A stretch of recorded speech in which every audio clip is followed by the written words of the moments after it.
Alhamdulillah. Le temps passe tellement vite qu'on ne peut pas se permettre de ne pas profiter pleinement de ce mois béni, de ce cadeau divin qui est le mois du Ramadan. Shahru Ramadan alladhi unzila fihi al-Qur'an. Ce mois qu'Allah a choisi pour y révéler le meilleur des livres, la meilleure des paroles sur la surface de la terre, à savoir Al-Qur'an Al-Karim. Comment réussir pleinement son Ramadan? Comment profiter pleinement de son mois du Ramadan? Comment faire de ce mois de Ramadan un mois exceptionnel et profitable et bénéfique pour nous et notre entourage, incha'Allah ta'ala.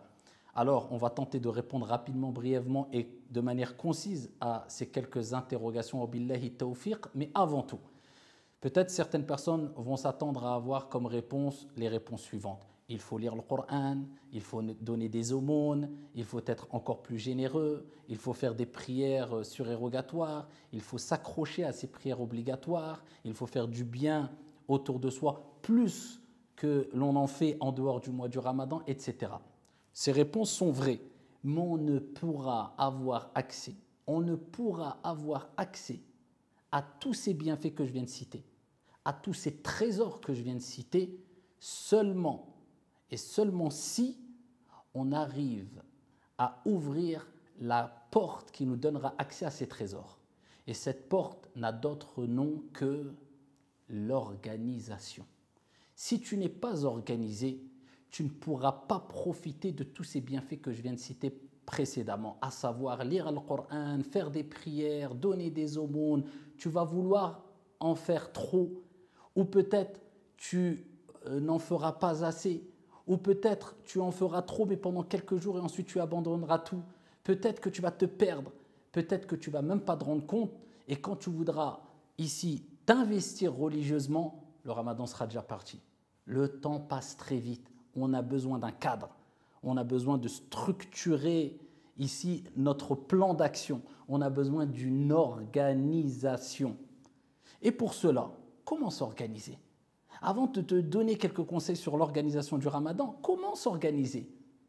Il faut comprendre qu'on n'est rien, strictement rien, spirituellement, sans l'aide et l'assistance de notre Seigneur Tabaraka wa Ta'ala, qu'on le veuille ou non.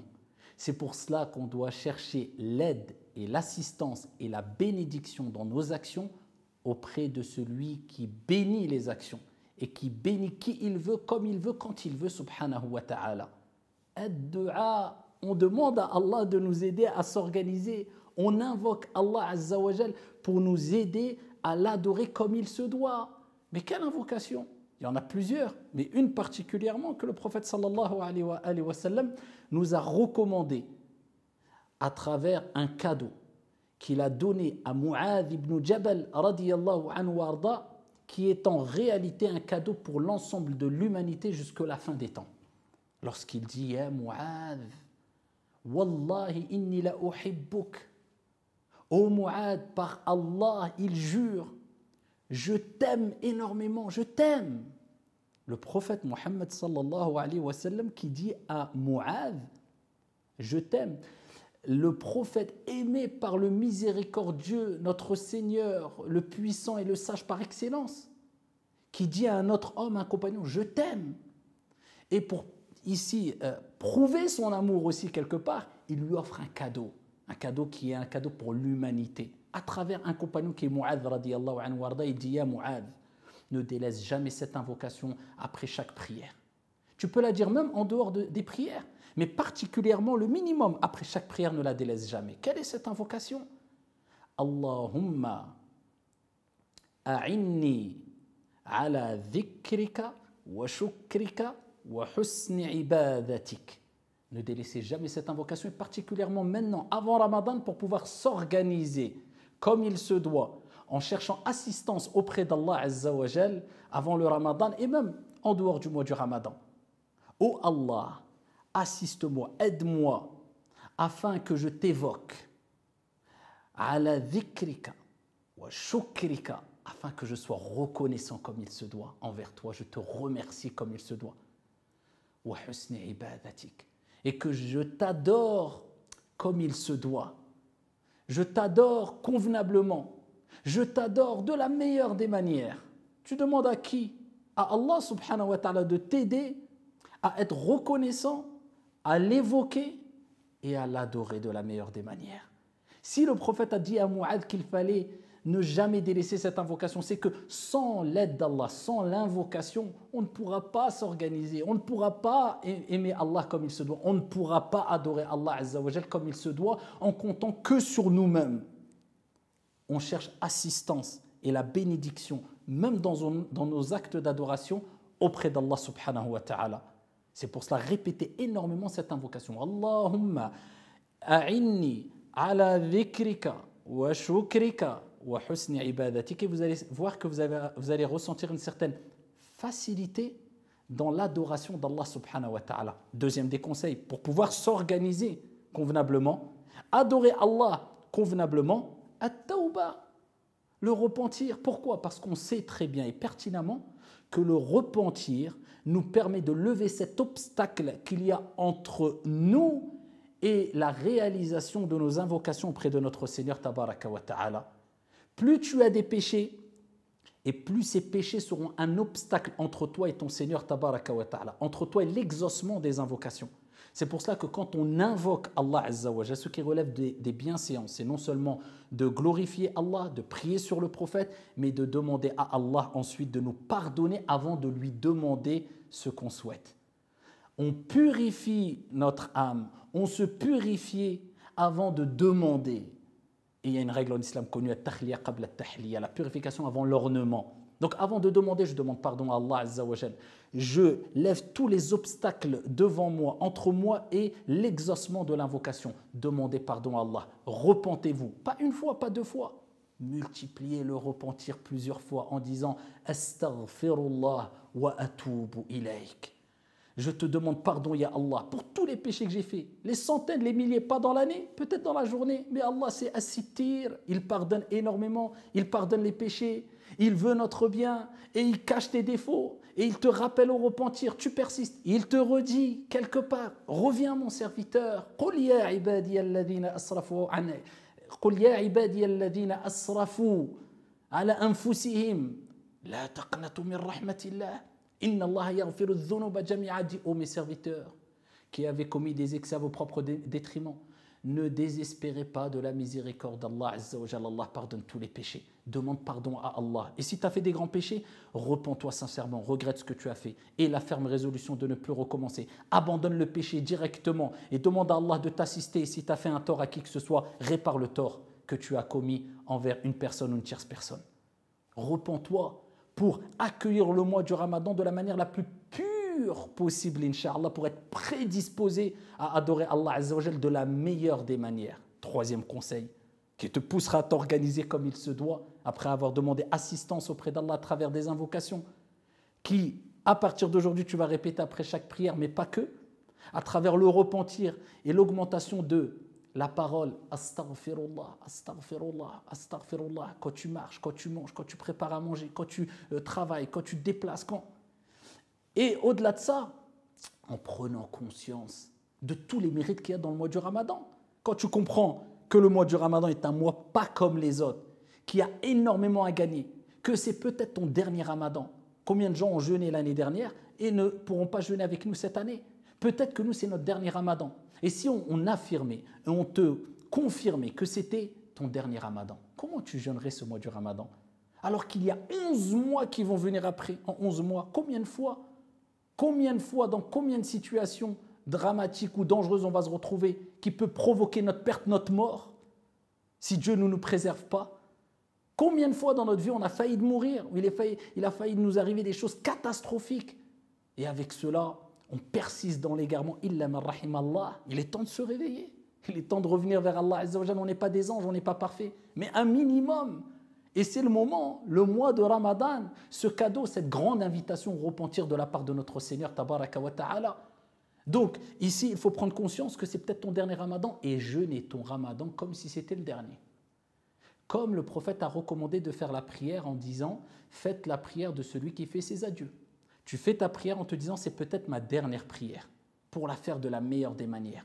Fais ton Ramadan comme si c'était peut-être ton dernier Ramadan. Et si tu ne réussis pas ton ramadan, tu vas délaisser tous ces mérites qui sont mentionnés dans les hadiths. Man sama ramadan imanan wa ihtisaba ghufira lahu ma taqaddama min dhanbih. Celui qui jeûne le mois du ramadan poussé par sa foi en espérant la récompense divine, tous ses péchés sont pardonnés. Man qama ramadan imanan wa ihtisaba ghufira lahu ma taqaddama min dhanbih. Celui qui prie les nuits du ramadan, tous ses péchés sont pardonnés. Quand le mois du ramadan entre, il y a un héros qui crie « Oh, ya baghi al-khayri aqbil » « Oh, toi qui veux le bien, avance, c'est pour toi. Oh, toi qui veux le mal, recule. Les portes du paradis s'ouvrent, les portes de l'enfer se ferment. Et les shaytans, les diables les plus néfastes, eh bien, sont enchaînés. C'est comme si Dieu nous dit « Là, je vous facilite tout.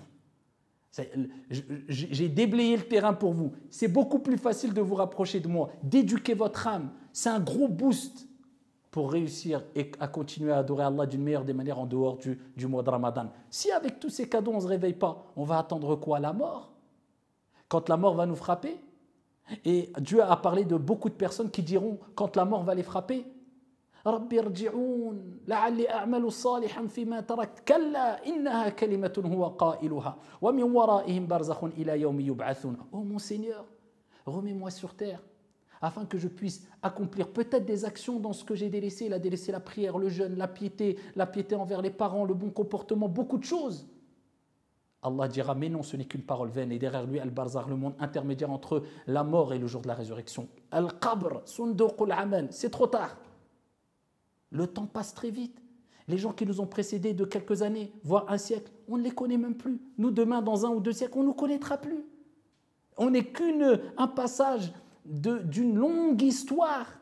On est quelques lettres et encore d'un livre qui contient des milliards de lettres. Il faut agir pour notre au-delà sans oublier notre part d'ici-bas qui celle-ci ne doit pas nous détourner de notre part de l'au-delà, ni plus ni moins. Et enfin, n'oubliez pas que Ramadan, comme le prophète a dit dans le hadith rapporté par At-Tabarani, Allah n'a que faire du jeûne de la personne, de la privation de boisson et de nourriture de la personne qui ne s'abstient pas du mensonge et de la corruption, de la tromperie. Le jeûne, c'est une éducation complète. On jeûne avec la bouche, avec les yeux, avec le nez, avec les oreilles, avec les membres, avec le cœur, avec l'âme, avec la foi, avec tout. C'est un ensemble. Si tu as compris tout cela et tu mets en application, organise-toi. À ce moment-là, tu peux t'organiser. Prends un papier, un stylo ou note sur ton téléphone un programme journalier. Les actions les plus aimées auprès d'Allah, celles qui sont régulières, même si elles sont minimes. La régularité, première des choses, ta relation avec le Coran, chaque jour. Ne laisse surtout pas un jour passer sans avoir une relation avec le Coran. Lecture, ou écoute, ou méditation, ou apprentissage. Peu importe, le Coran, c'est la guérison des cœurs et des âmes. وَنُنَزِّلُ مِنَ الْقُرْآنِ مَا هُوَ شِفَاءٌ وَرَحْمَةٌ لِلْمُؤْمِنِينَ. Et nous avons descendu dans le Coran ce qu'il y a comme guérison pour les croyants, une guérison du cœur, une guérison de l'âme, une guérison spirituelle. Même si tu ne comprends pas l'essence profonde des versets coraniques, le Coran, c'est comme un médicament. Même si tu ne connais pas la substance dans ces détails que contient le médicament, tu le prends avec une certaine confiance et bi'idhnillahi azza wa jal, il te soigne, il te guérit, il t'apporte une certaine guérison bi'idhnillah. Eh bien, le Coran, c'est un médicament. Même si tu ne comprends pas l'essence profonde, tu ne comprends pas ce que contient vraiment dans les détails le Coran, juste en le lisant, en l'écoutant, c'est déjà une guérison. Parce c'est un miracle jusqu'à la fin des temps. Il y a une bénédiction dedans, il y a une guérison dedans, il y a un impact dans le cœur et dans l'âme qu'il n'y a pas dans un autre livre. Al-Qur'an al-Karim, c'est un livre béni qui va provoquer la bénédiction dans ton temps, dans ta famille, dans ta vie, dans toute chose. Kitabun anzalnahu ilayka mubarak.